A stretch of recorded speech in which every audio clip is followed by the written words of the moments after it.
been looking at what are the big trends that entrepreneurs need to be aware of, the big decade kind of long trends. The first one is the aging baby boomers, and I'm pretty sure you guys are well aware of this one. You probably talk about this one all the time. And this is the reason it's a big deal. It's because of the shape of the demographic curve. If you kind of imagine like a snake ate a pig, and the big lump is moving through the snake, the belly of the snake, and you can see this lump moving through. And essentially what happened in the 1945, everyone was away fighting in World War II, and then they came back, and then you can see 9 months later, everyone was happy to see each other. And that was baby number 1. And then we had baby number 2 and 3 and 4. And basically people had quite a big family, and it created this bulge in the economy. And what happens is as that lump in the economy hits things, it causes explosive growth or a bubble in those things. So the first thing we kind of think of when we think about the baby boomers is Beatlemania. Beatlemania 1963 to 1970, and essentially that lump of people were teenagers, and teenagers love music. So they discovered the Rolling Stones and they discovered Beatles and all that sort of stuff. Has anyone ever heard the saying, the guy was dressed like a 1970s used car salesman? Anyone heard that? And what does it imply? It's like flashy suit, gold Rolex chains, that sort of thing. Why do we have that expression? Well, that expression comes from when the baby boomers were in the 70s, they were buying what? Used cars, right? So they were buying their first cars. So if you're in used cars at the time, you made a lot of money as the boomers were trying to buy some cars. In the 80s, what happened to interest rates for people buying houses?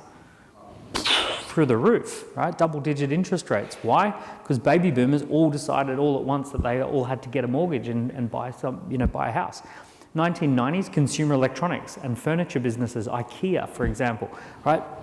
Explosive growth. Baby boomers wanted to fill their houses full of stuff. 2000s, they get into investing. So they start with the riskier stocks. They create a big bubble in the .com, NASDAQ, right? It's a big thing, and they go, ooh, won't do that again. What we need to do is have rental properties. Let's get some of these subprime rental properties. These will be great. What could possibly go wrong with these ones?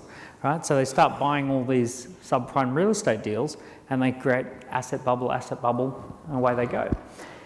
So you can see here, these people turned 70 in 2016. So we're about 3 years into the curve here. And since 2016, the world's been really kind of tipped on its head, right? It was really weird, the kind of Back to the Future movie focused in on 2015 and how everything had changed by 2015. And one of the things was like Biff had become president and all this kind of weird stuff, and it basically all came true.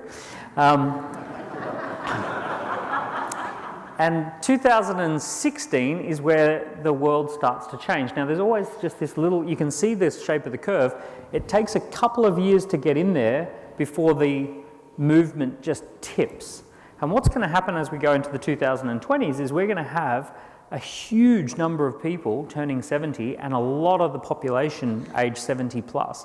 And it's a very, very significant age, because when people turn 70, as you guys know better than most, they think differently about their life. They go from investing to divesting. They sell down 7% of their portfolio every year on average. So baby boomers control 2/3 of the wealth in the economy, and they go from accumulating wealth to selling down wealth. So it's funny, because we've all grown up and we've all lived only in a time where the majority of people are accumulating. We're going into a decade where the majority of people are selling down. So it's a very different, those same people who were Beatlemania are going to be liquidation mania. Right? They're going to be trying to sell down their assets. They're going to go from big houses to smaller houses.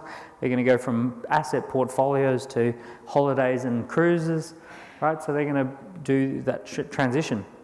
On average, people earn less and less in the lead up to turning 70. So you can see here, essentially, people earn less and less and less, and then they start to draw down their portfolio, and it gives a little bit of a bump as they turn 70, as they draw down their portfolio.